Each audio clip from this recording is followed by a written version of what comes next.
নমস্কার বন্ধুরা, আমার রান্নাঘরে আপনাদের সকলকে স্বাগত। আমি আবারও এসে গেছি একটি নতুন রেসিপি নিয়ে। এটা আমি নতুন বলবো না, আমি আজকে একটা সিক্রেট টিপস জানাবো পায়েস বানানোর। কিভাবে পায়েস বানালে বেশি টেস্টি হয়, একদম সেই বিয়ে বাড়ি অনুষ্ঠান বাড়ির মতো সেইভাবে আমি বানিয়ে দেখাবো। তো আমি আগে গ্যাস জ্বালিয়ে নিলাম।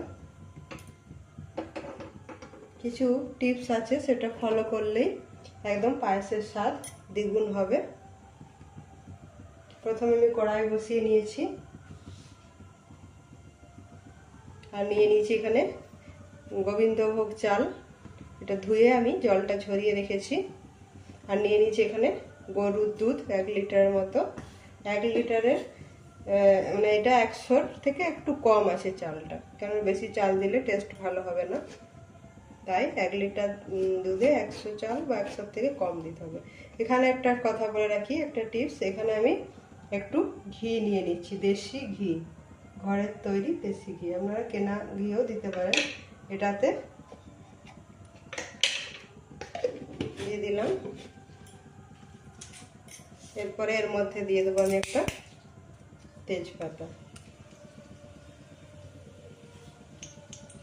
তারপর দিয়ে দেবো ধুয়ে রাখা চালটা, ধুয়ে জল ঝরিয়ে এটা একটু ভেজে নিতে হবে। এটা ভেজে নিলে পায়েসের স্বাদটা একদম দ্বিগুণ হয়ে যাবে। পায়েস সকলেই বানাতে জানেন, এটা নতুন অত কিছু নয়, কিন্তু এই টিপসটা ফলো করলে স্বাদটা অনেক বেশি ভালো হয়। চালটা একটু হালকা করে ভেজে নেবো আমি এখানে, এতে ভীষণই টেস্ট ভালো হয়। অবশ্যই একবার আপনারা ট্রাই করবেন।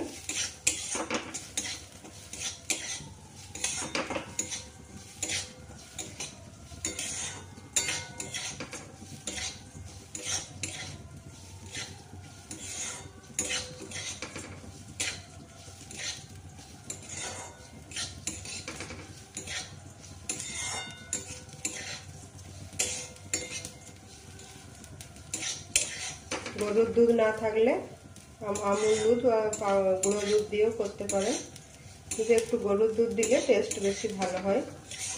এই চালটা যখন একটু যে অর্ধেক সাদা সাদা হয়ে আসবে তখন জানবেন হয়ে গেছে।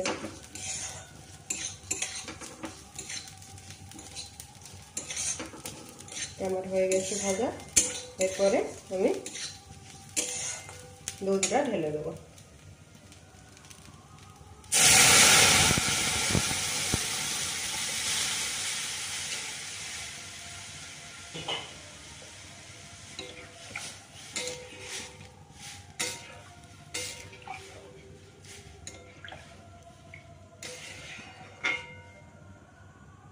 এবার এটা আস্তে আস্তে চালটা সেদ্ধ হোক, আঁচটা একদম কম করে দেব। আর এটা ফুটতে দিতে হবে, আগে একটু ফুটে যাক।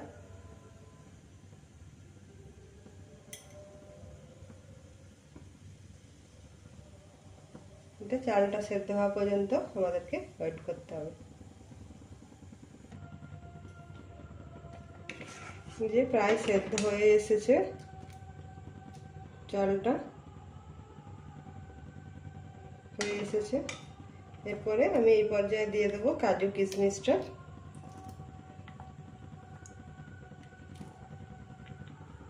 জলে একটু ভিজিয়ে রেখেছিলাম, দিয়ে দিলাম।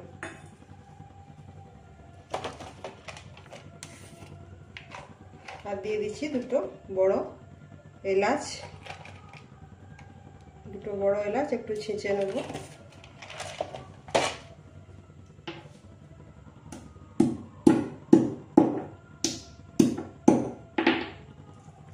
একটু খোসা শুদ্ধ থেতো করে দিয়ে দিলাম।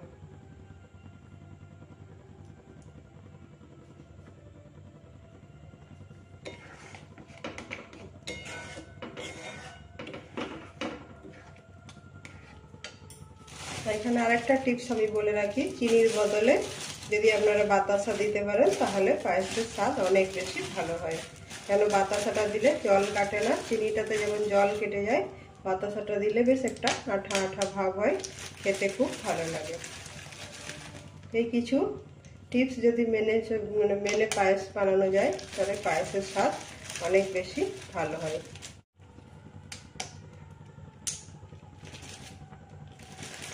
এটাতে চাইলে আপনারা আরও গুঁড়ো দুধও গুলে দিতে পারেন, কিন্তু যেহেতু আমার এটা মানে গরুর দুধটা খুব মোটা ছিল, দেখছেন কত সুন্দর, সেই জন্য আমার আর গুঁড়ো দুধ দেওয়া লাগবে না।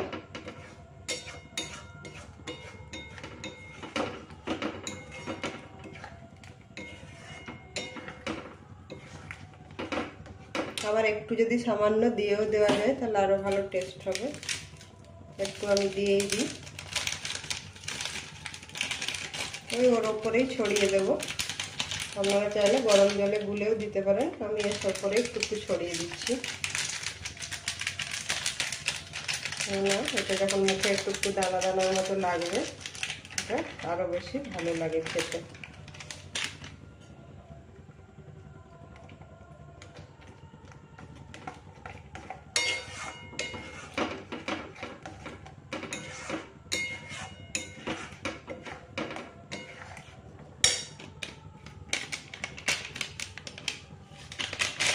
পুরোটাই দিয়ে দিলাম।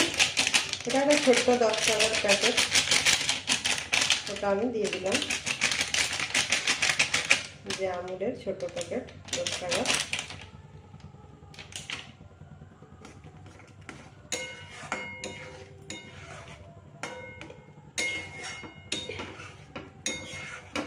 এইভাবে বানিয়ে দেখবেন, অবশ্যই পায়েসের স্বাদ দ্বিগুণ হয়ে যাবে, খেতে ভীষণই ভালো লাগে। আর আমার রেসিপি যদি আপনাদের ভালো লেগে থাকে অবশ্যই লাইক করবেন, বন্ধুদের মধ্যে শেয়ার করে দেবেন।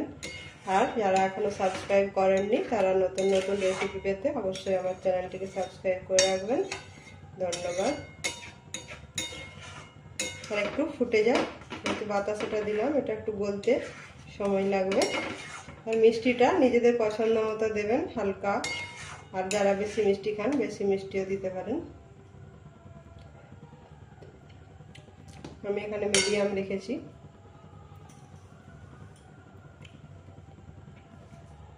হয়ে গেছে, আমি এবার এটা সার্ভ করে দেখাচ্ছি।